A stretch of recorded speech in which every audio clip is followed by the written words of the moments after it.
understand the a thorough understanding on the different aspects, and all this is possible thanks to your questions. Okay. So let's start this. I don't know if you had already the opportunity to see the slides I sent you yesterday night. So is there any question with respect to this approach? I mean, overall, yesterday we saw the BPMN for ETL processes. It's just one possible way for designing ETL, but in general, how do you feel about this kind of tool for defining your ETL tasks? So have you have some of you already looked a little bit into detail into the TPCDI? Yes. I downloaded everything, but like I had the files, but I was confused like how to link everything. And so you get the idea that the problem is complex because you need to catch information for many sources, and you need to link this piece of information is coming here, this, and at the end you need to little by little approach. So you have a the input data in some format.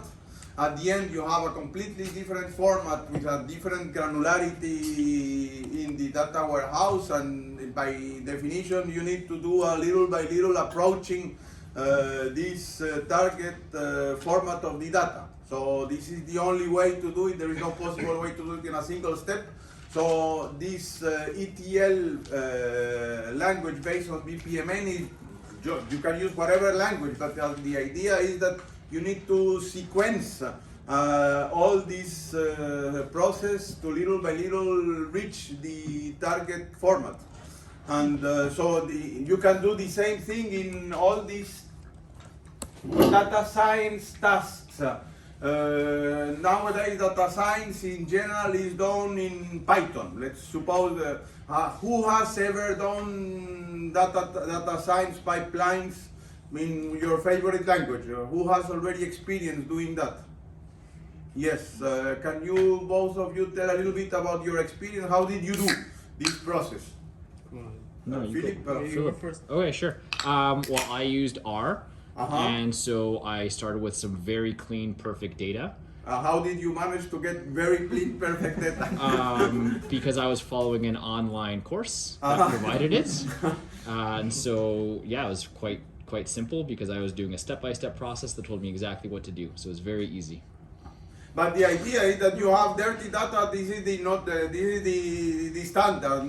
All the typos that both you and me and anyone filling data into a database or filling forms in a web form, always there are errors or missing data or inconsistent with the previous data. So little by little you need to begin cleaning this data, and then I don't know. It's the same idea that we used with the active database process. You cannot envision a single big program that does everything. You do little by little. One step you remove, you solve the problems in address. In another step you solve the correlation of the country and the city with respect to the data that the format data that you want to achieve. So it's one step at a time. And the idea, what is nice about this ETL expressed as some kind of workflow language is that somehow you can immediately say this task can be done in parallel with this task. And these tasks need to be finished, or this and this and these three tasks need to be finished before I can put the data into the fact table, because I need to reference the keys for all the involved objects when I adding a line into the fact table. So somehow you can already define which are the steps, that the order in which steps some of these steps need to be done, and then at the same time parallelize some parts of the process, because you can use your multiple cores of your computer systems, or even do that in a cluster in a cloud environment to parallelize a huge ETL task. So the idea of this language, or whatever other language you will use, is that, well, even you are doing ETL, even if you are doing traditional data science workflows, you need two steps. Define one step after the other, and little by little approach the target solution. Maybe Philippe, can I ask you to give you your experience in this ETL? I mean, I pretty much had the same experience. Like, if we're talking about something else rather than Python. Or what you were using? Adam was using R. You were using. I mean, I would usually use Python for working it. Basically, the ETL part is maybe the most important one, because like if you have a problem later with types or something, it's very difficult to handle, and you have to go back and like recalculate everything. So yeah, like I remember I would usually do some data sets that I would find on the internet and try to do some examples, like the Kaggle website where you can do competitions. So a huge part of the time is spent just extracting the data, looking at what we have, trying to find some meaning, like normalizing the data, categorizing it, And did you do also in steps? First, this little piece of the this function for doing this step. Yeah. Question? yeah, I mean pretty much that's it. Like. Okay, thank you. Question, Andres? I was just going to give another example that when I was working, there was this big survey database in Brazil, like 11 institutions, and each institution every semester had a study, and then they wanted to bring all together into one data warehouse. They had reports that were for one specific institution, for other, etc. So in the end, it was basically an ETL that was coordinated with Data Factory, is the tool that they used. That's from Microsoft. And you had in each step you had notebooks from Databricks to process all the information and bring it together into one whole data warehouse. And it was kind of difficult to manage because it was survey information. And survey information, by definition, is highly dimensional, because it has if you have a multiple choice question, for example, each of the particular values becomes a column, and there were surveys that had literally 1,000 columns or that kind of stuff. So it's really difficult to manage, to try to put all that together into one store. So let me give you my personal overview view of this domain. Until now, most people are doing data, all this on Python, and until our Python is the favorite language for doing that. It's very nice for doing that. I like Python. The problem is that nowadays the data is growing. And then little by little, what are you doing in Python? You extract data from the database, and then typically the data you extracted from the database, you expect that hold in your main memory. If this is the case, then you are happy, then you do all the transformation in R or whatever. But sooner and later, this model is breaking up, because the data side that you need to manipulate in Python does not fit into your memory. So little by little, at the data, there is a huge amount of research doing all this data pipelining within the database, because by extending the database management system, you can do many things that you need to do. You are currently doing on Python. It needs to be done in the database, so because in the database you have indexes, you have speed up process for hash joins, etc. And sooner or later, I don't know, in 10 years from now, all this should be done. Will necessarily be done on the database, because the memory is always the memory on your Python machine is always very scarce.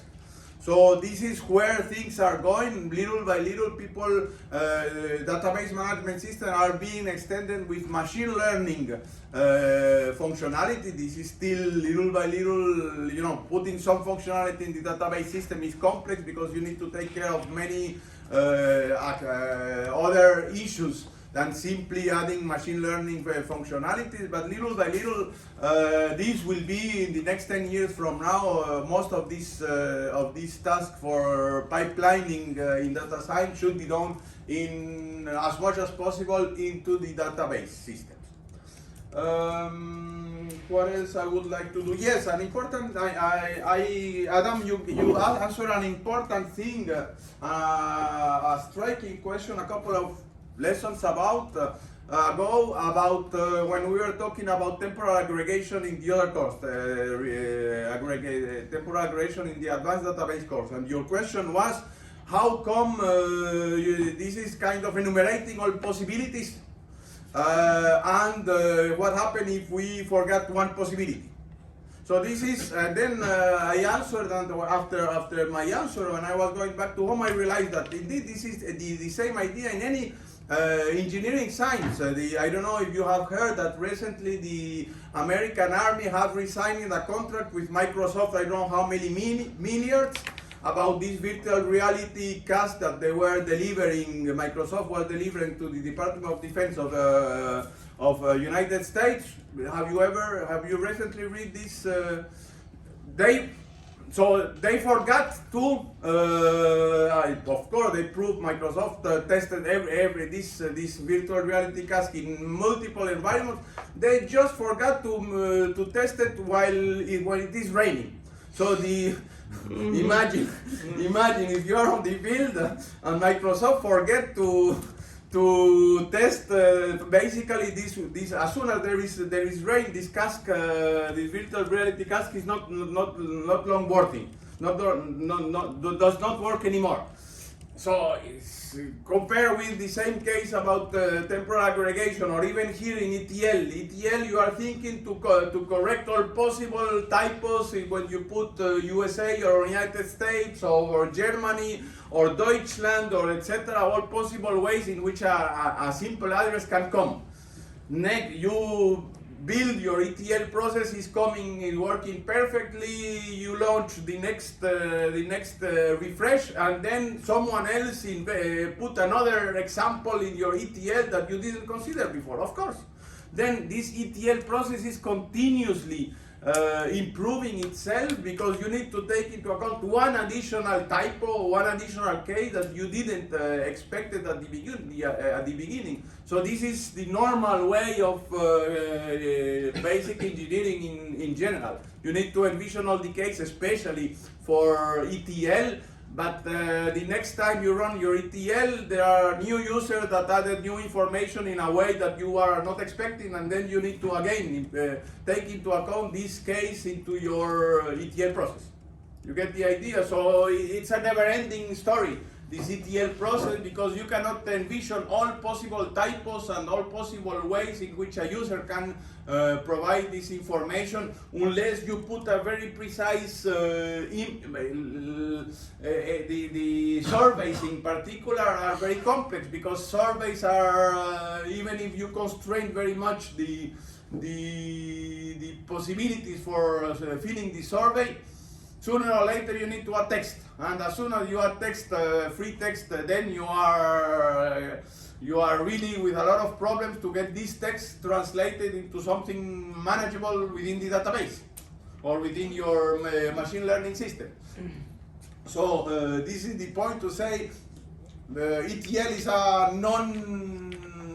never-ending story. You have to continuously improve your ETL processes, even if they are running for 5 or 10 years. So now we are going to go today into a little bit in the more physical implementation of data warehouses, and that comes to view materialization. But before going to view materialization, we need to somehow analyze the kinds of measures we need to materialize into a data warehouse. So this is probably also in the other slide that you have done, but I have it here a single slide to have a refresh. So we have measures. These measures, for example, can be represented. Let me try to put it like this. We have here a sales measure. We have quantity, unit price, discount, the sales amount, freight, and net amount. So these are 5 measures, but these 5 measures are not equally, they don't have the same properties, because they cannot be aggregated in the same way across the different dimensions that are there. So for example, in our model, we are able to already mark somehow that unit price and discount are of different characteristics of quantity. What can we say about why unit price and discount is of different nature than quantity? Any idea? What is fundamentally different because with these measures? With these 2 measures that have a little marker to recall the user or the implementer that these are different than the 2 others. Of course, I say here this is the function. I would prefer to aggregate this measure, but this is, you can put already quantity average here. This is not the point. The point are these 2 things that are different from this. Why do you think it is the case? Both the average as well as the plus exclamation. Forget Or just the the average, plus? just put it in red or mark it as underlined, or put some marker that this to recall the implementer of this. These 2 measures are different from the first one. What do we do with measures in a data warehouse? Aggregate, do roll up. And so, suppose you have a quantity of sales of a product, etc. But suppose you want to do quantity independent of the other dimensions by month. Does this make sense? Yeah. How do you do that? You do aggregation. You can do, for example, sum. Quantity by product. Does this make sense? How many units by product and month? You can also add. So, for the moment, quantity does not seem to have any problem. Let's see unit price. Can we aggregate unit price by date? Sum. Can we sum unit price, first of all? If I can sum unit price by month, does this make sense? No. No. So we will already see that this unit price is different than quantity. Can we sum discount by month? No. Well, so you know that already this sum for these things are not very, they are not meaningful. And the idea is that some of these are called semi-additive measures. This is what this slide, the previous slide is trying to explain. So these unit price and discount, they are not useful to add. But what about adding unit price or averaging unit price by date or by product? The idea is some of these dimensions does not make sense to aggregate by product or by date or by, so let me go there here. So additive measures, they can be meaningful summarized along all dimensions using addition. This is the common type of measures. Quantity. Semi-additive can be meaningful summarized along some of dimensions. What would be supposed inventory? What does it mean to adding inventory through the time dimension? Why can someone explain to the others why it does not make sense? Maybe Nicole, why does not make, how can it intuitively explain that adding inventory quantities through time dimension is, you are doing wrong, you are doing something wrong? Can someone explain? Yes, Adam? They're fluctuating, so you're going to increase your inventory and then you get rid of it and then you increase it. It's not something that just increases over time. So But it's not. Suppose that there are measures similar like this, but why inventories, adding inventories does not make sense? Because if you summed your inventory for the last year, it just shows you how many units you had in inventory at total, but it's a meaningless value of how much is actually in inventory today. So there's no point in summing. It's useless. So summing is not is useless for inventory because basically we are not saying at each time we can do it by day or in average by month for a particular product. By additioning does not make any sense. Yeah. But what about suppose we have an inventory today for I don't know one product of category 1 inventory today for the another product for the same category. Can I add the two products for giving us an inventory of the category instead of the product? Is this correct? Yes. Yes. So you know the idea is that when this is somehow what we aim at here, put it whatever, in red, blinking or whatever. The idea is that you need to immediately say to the designer of this data warehouse the quantity is of different nature than the two other ones. You get the idea?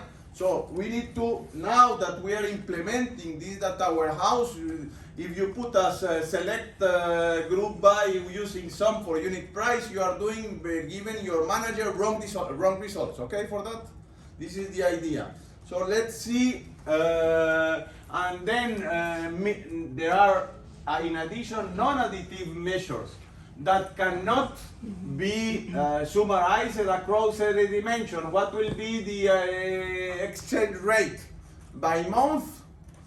Maybe average, but even that it's complex. So you know you need to really understand whether a measure is additive, semi-additive, and non-additive.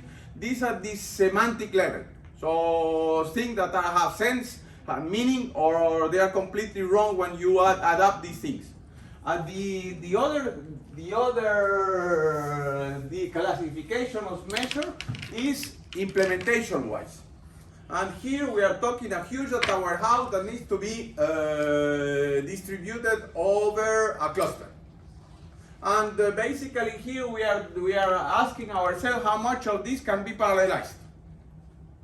Distributed measures can be computed in a distributed way. So suppose that you have 3 servers, you partition your data warehouse into 3.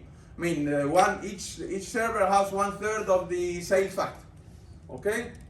So suppose that I am adding, going back to here, this sales fact have billions of rows, 3 millions of rows. I put 1 million on in each of the 3 servers. I compute the sum of the quantity in one server, the same for the second, the same for the third. Can out of these 3 values can obtain the total quantity. So you get the idea. I have 1 million values here in the sales fact.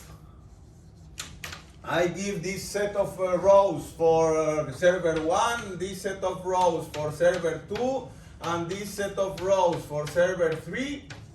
I ask each server, give me the sum of this column for each server. I obtain value 1, value 2, and value 3.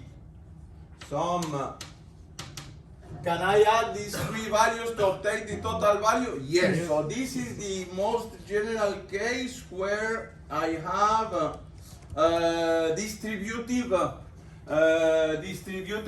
function, distributed measure, because I can, without thinking, I can split the data set in as many times as I want, and then add the partial results at the end. What about if I'm saying sum, I have average? Suppose that I change here, instead of sum, I have average here, I have average here, and I have average here. Can I, after these 3, V1, V2, and V3, compute the overall average or not? Yes. No, Nicole is right, she immediately knows the problem. Yeah, you can't make an average of an average. You can never do an average out of an average. You are doing wrong result. Does this mean this average cannot be computed in parallel? Or you can do sum and count. Yes, so this is the algebraic measures. I don't compute the average, I compute two values, sum and average in each of these nodes. I have value 1, value 2, value 3, value 4, value 5, and value 6. Out of the coordinator receives these 6 values. Can the coordinator compute the overall average of these of the quantity? Yes, I sum the 3 sums. I sum the 3. Sum and count. Sorry, sum and count. When I sum the counts and sum the sum, I am able to produce immediately the average, the overall average. Okay, for that.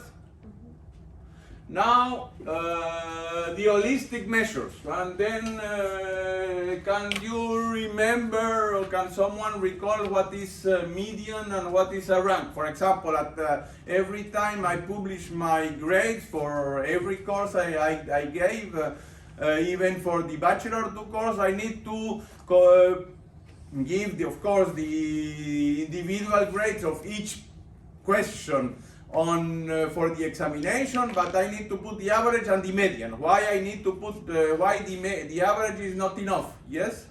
Because it might be susceptible to outliers. Yes. The problem of average are the outliers. So you need to order the data in order to calculate like exactly where's the middle. So this is exactly the way to compute the median. So you understand intuitively the issue of outliers and average or not? Can you please explain, Sami, why it is what is important to what is different? Why I need to publish the median? Why you need to? I need to publish median in addition to average for my grades. Because if the paper is out of 100 and like 50%, maybe 90% of the class got 10 out of 100 and one person got 80. So the average will be very skewed towards that 80% marks, whereas the median would be around 10 and whatever the whole cluster got. Okay, so the idea, yes, Sami? What is the exact word in English? Median. No, outlier. You said Outlier is outlier. I don't know how it is in English. That is the English word. Yes, but what about in French? Odd one out. Not that I know French, but maybe a synonym, like a typical value. Atypical values, yes, indeed. Let's ask Google, because Google knows everything. Yeah, I was gonna say outlier, Outlier. valeur aberrante. Outlier. No, sorry. Yes. No. But even Google does not know the No, Maybe we should my not Google says valeur aberrante. valeur aberrante. So I don't know whether this makes sense, but you get the idea. So when you have one student that have 100% and 99% of the other students have 10, the 99, the only single one will push the average to the top. So then what is the algorithm for doing the median? You already sketched it, Andres. Could you please repeat it? If I remember correctly, first you have to sort the data. Depending on either if it's odd or even, you are supposed to do one thing or the other. I think that if it was odd, you just pick the number that's exactly in the center. And if it's even, you have to pick the two numbers that are in the center and average them, if I'm not wrong. Perfectly, thank you for that. So you get the idea. Now suppose that we want to distribute this algorithm. Can we compute something here? We transform average by computing sum and count, and we send this value to the coordinator. Can we compute some value here, value 1, value 2, or whatever, how many, the number you want, and then out of these values, in each coordinate, you send these values to the coordinator, and out of that the coordinator is able to produce the median? No, it has been proved for always that median and rank you cannot distribute it. You need to do a full scan, a full sort of the whole millions of rows here in order to do a median. So there is no possibility. So this is a complex operation that you need to nevertheless, you cannot parallelize. Yes. So if we give certain parts of our data warehouse or database to us servers, how are we able to calculate the median if every single server is doing You it by need itself? to send somehow send all the data to make a view over all this data, or you need to take all the data to compute the average. Okay. There is no, the median, there is no possibility. So you get the idea. The first one is semantic, whether it makes meaning to do aggregation on unit prices or exchange rate. The second one is an implementation issue, and all these things need to be taken into account when you are doing data warehouse implementations. Let me go back here. Control L. That will be for later, but now let's start here. What is the problem statement? We are here. We know that here we have millions of records. We can even split it in this instead of data mart, it could be nodes in a cluster, in a cloud. And then, but the user is just want to do click click and obtain immediately the average through any possible combination of these 50 measures. As you know, here is SQL. Here we cannot compute if you have millions of records, even if you have the biggest machine, the biggest server, you cannot have this answer, whatever answer in subsequent, as you know, in user interface, you can have at most 1 second for an answer for a user. Otherwise, your system is not working well for user interface design. So the only possibility to achieve the sub-second answer for any possible query is to materialize views. And we have seen that, you remember this slide at the beginning. Yes, please, Adam. Just on the last slide, maybe just a basic question from the beginning of the year. I see you have OLAP server and ROLAP server. As I was looking through the notes, I mean, do we look at OLAP as being an overall parent, and the different types of OLAP are ROLAP and MOLAP Yeah. and HOLAP? Yeah. So here in this slide, is there a reason that it's called OLAP server instead of being explicit to call it ROLAP or MOLAP or HOLAP? Because typically, yes, indeed, probably it should be, yes, you are right, maybe a single OLAP, but indeed could be so that indeed there are typical ways, there are possible ways of OLAP that can be implemented as MOLAP or HOLAP, you get right. Okay. It's a full, completely right observation. So I just particularized these two, MOLAP and OLAP should be also be there. So you get this idea at one of the first lectures. We cannot materialize everything. If you have 1 million rows here and then you have 50 combinations, you cannot have enough memory, enough atoms in the universe for materializing everything. So you need to do a compromise. You remember this example, as soon as we add one additional factor, the number of combinations explodes. So what is, this is one of the major techniques, materialization is the major techniques for OLAP. Which part to materialize to optimize performance, and then we cannot materialize, pre-compute everything. So informally, what we have, suppose only 3. We have one measure and we want to aggregate this measure by sum.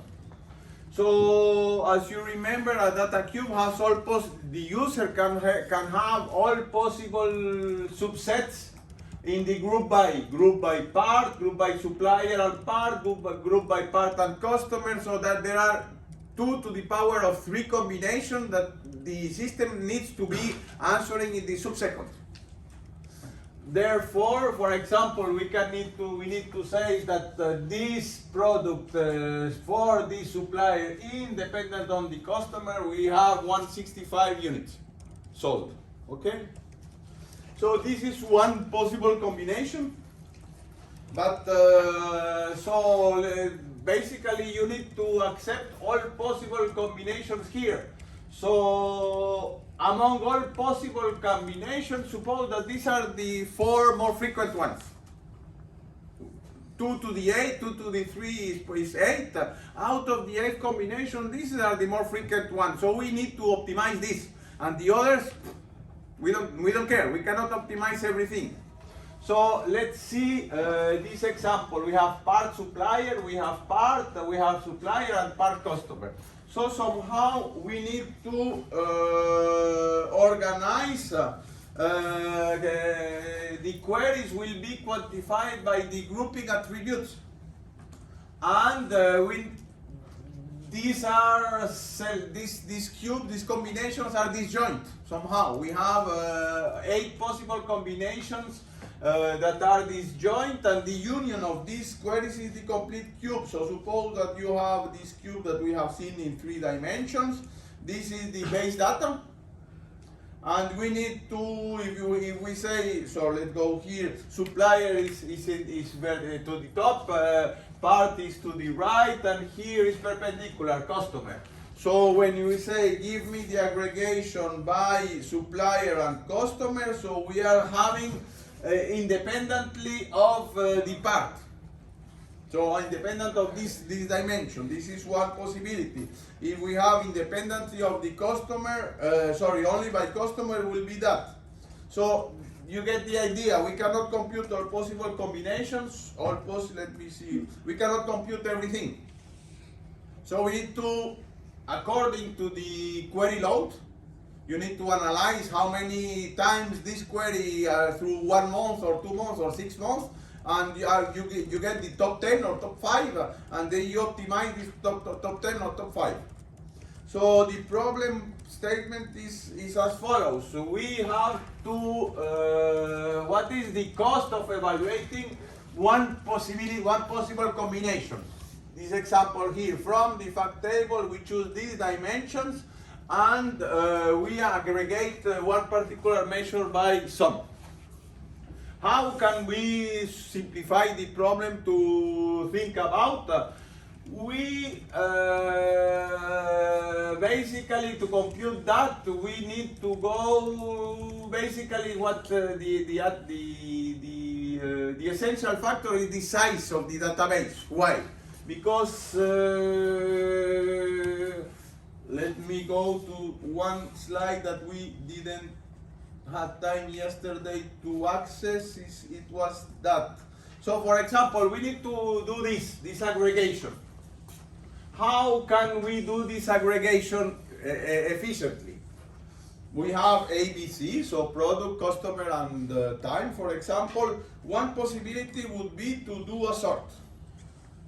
Out of this sort, then you say sort first on A, then on B, and then on C. Then when it is sorted, then we take the first value, 156, the first row, 156, and then take 8. The next row is the same 156, yes, then you simply add 6 to 14.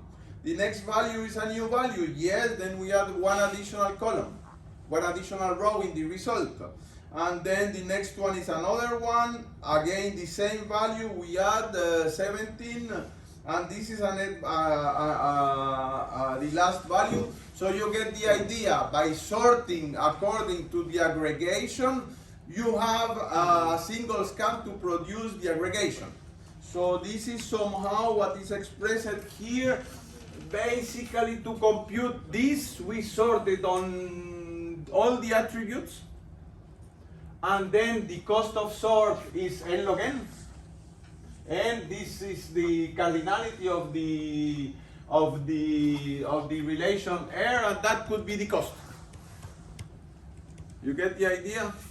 So now we need to identify what will be the queries that with the combination that we need to materialize, but we need to understand that if we thematize something, we can base other queries, the computation of other queries in this partial result.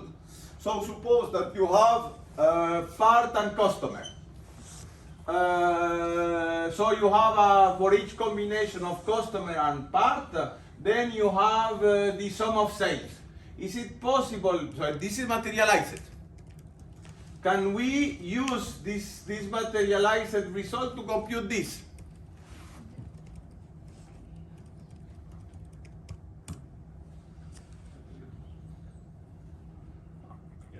Yes. So suppose that you have 1 million rows in the original sales table. This combination, customer and part, are only 100,000. When computing here, you can go back to the sales and scan all the 1 million rows. Or you scan simply this partial view on customer and part. There are only 100,000 instead of 1 million. And you can order by part, and then out of that you can have your result cheaper, faster. You get the idea. So some views that are materialized help you to already compute other partial results. Yes. But I guess that would depend on what you were explaining earlier. Like for example, if there was an average there, and what we wanted to do is take an average, you can infer it from that table. Indeed. So you need to be aware of this computation. And for example, since you are doing sum, maybe you can at the same time do count and materialize the count. So if you need an average here, you can take the two values from the materialized view. It does not cost much to have, in addition to the sum, you have the count, and then you are already ready to do the average on the second view. Very nice observation. Get the idea? So instead of going to the cardinality 1 million rows, now we can have 100,000. And then when we compute this, the system, instead when you write this into the system, the query optimizer will translate the sales table in the second by the PC, the materialized view in the first case. So it is the system that defines, the system must be aware of which views are materialized, and then he can do immediately this rewriting. So then this is the issue of, we discussed previously, this which can be done in additive measures. But as you rightly put, Andres, we can also, with a little bit more care already take care of the semi-additive measures by taking sum and count instead of simply sum. Then we can always take into account that. The algebraic operators, then we need to somehow do something else, and there are tricks for doing that, but this goes beyond what we want to say here. There are tricks. You need to somehow filter and then get estimates of more or less. So here, in order to do this, you need to send all the data sets to the coordinator. Maybe you can guess that only half of the data set should be sent according to the current average here, or you need to pre-process that in a smart way that you do not need to send all the data here. There are complex algorithms for doing that. But the idea is that nevertheless we need to be able to materialize some of the views. Let's see this example. Suppose that this just a random guess If you have 6 million rows of that, suppose that we have nevertheless 6 million combinations for part customer, then 0.8 million for part supplier. So these are the cardinalities we guess for each combination. The problem, of course, is to have these exact values, you need to compute it. Exactly.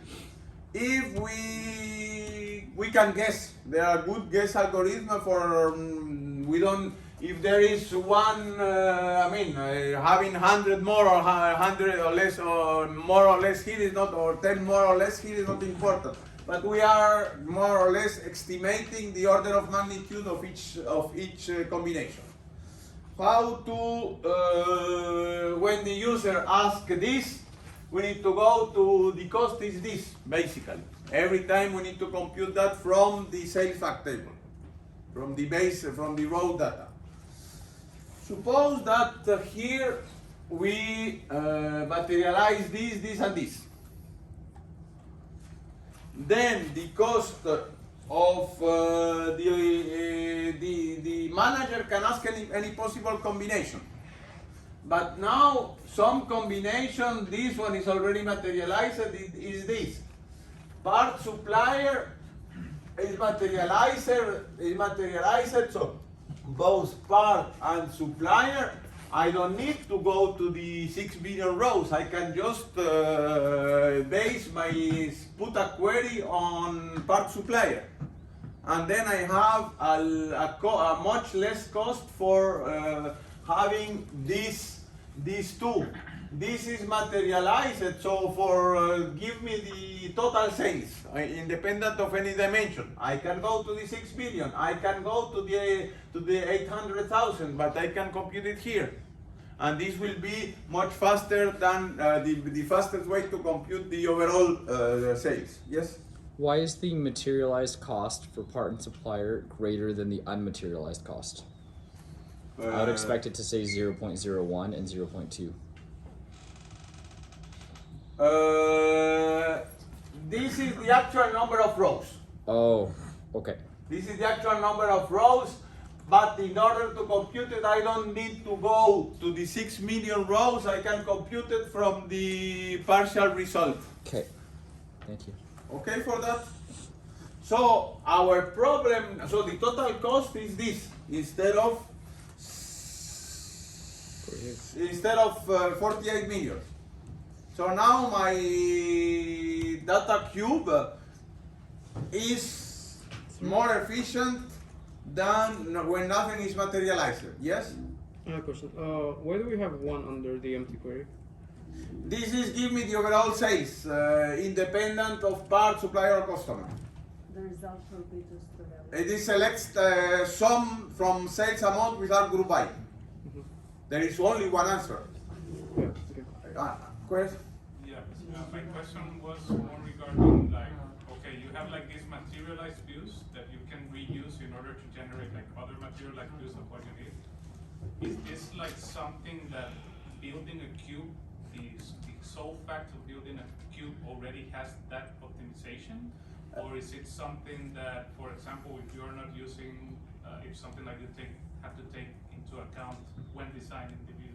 This is a very nice question. Depends on the tool. We will see. Let me just give you one of these slides later. You have here in SQL Server Analysis Service, you have design aggregations. And then the SQL Server guess some of these materialized views. If not, you can help SQL Server a little bit. So they have already some way to define, and even you can see something like this. Let me see, something like this. They have graphs to really see which are the materialized views that are taking already care of the system. This is SQL Server. If you are using Kylin, anyone ever heard of Kylin? Kylin is a data warehouse, Apache Hadoop. Kylin is a Hadoop cube on top of Spark and all these big data Hadoop and Spark. So then you need, when you're designing your cube in Kylin, you need to explicitly by hand, I would like to materialize these views. So depending on the cube, this is done automatically, you have to do it yourself. So in any case, if let's say there was a constraint and you can't use any tools and you have to rely only on SQL, it would be just as easy as building like the view with the higher amount of dimensions, let's say, and then generating views from that, like aggregating from that, right? Something like that. There is no miracle. Suppose that you have, this is the base fact. This is the granularity at which data is entering into the data warehouse. You have all these possible combinations, either part supplier, part customer, supplier, customer, only one of them, and overall total. You need to pick which of those you need to materialize, and each of those is select one dimension, second dimension, sum, and then put that into a table every time. Instead of if you know that this tool is, this view is materialized, it is yourself that you need to write the queries, not on the fact table on top, but on use this, for example, to compute this on your SQL query. You need to do it yourself. SQL Server helps you to do this automatically. And then SQL Server, you can, as I shown in the interface, you can even say, give the SQL Server hits, which will be the ones, but it continues logging all the queries, and then automatically every now and then they launch a process to suggest you to, instead of compute this or the other materialized view. So some systems have some intelligence but there is not rocket science. You can do yourself using the logger, and or even if you know your query, you can up front say this, I need this, a materialized view. Yes. So if I'm looking to do this without the use of a graphic user interface, because we know that those are going to be slower than just using Postgre, if I do a create materialized view in SQL, do I then have to call that same view to make sure it's explicitly used, or is my optimizer going to know that view exists and it'll pull it, or like what's the best practice here? Or does it all depend on what I'm using and then there's all the disclaimers? Suppose that you are not using a cube tool, you are using simple PostgreSQL. Yeah. Probably if you are 3 or 5 tables into the from close, it will understand that these are materialized views. You can leverage on these materialized views. If you have 20 or 50 tables in your SQL query in many CTE expressions, you better do the analyze query or put it right in the, so helping immediately to say, no, I can do this from the materialized view. Then you leverage the work of the optimizer. But in SQL, if I've created a materialized view and then I call it, will it always, like, is it optimizing my memory so that I'm always just creating that materialized view once and then calling it every time I call it? Materialized view, you will store in the same data. The problem is update versus read versus query. So indeed, when you have a materialized view stored into your disk, and then it's easy to compute to query. But then the refresh part of your ETL, as soon as you enter new facts into the table, you need to be sure that the materialized views get updated. And then, as you may know, you need to launch this process explicitly in SQL. The materialized views, explicitly in PostgreSQL, the materialized views are not automatically updated. This is by design because the materialized views are used for query. And then somehow you need to say to the user, wait 2 minutes, I need to materialize the views, I stop the system, and then I can update the materialized views. So it is basically your responsibility. For simple cases it may help, but for big data warehouses with a lot of tables and a lot of columns, you better do it yourself by hand. I don't know what time is it. Break time. Okay, maybe we can stop here and then we go deep into this algorithm a little bit later. So the question is how many views we must materialize to get reasonable performance? How do we choose those ones? This is what we are trying to get into the second hour of this lecture.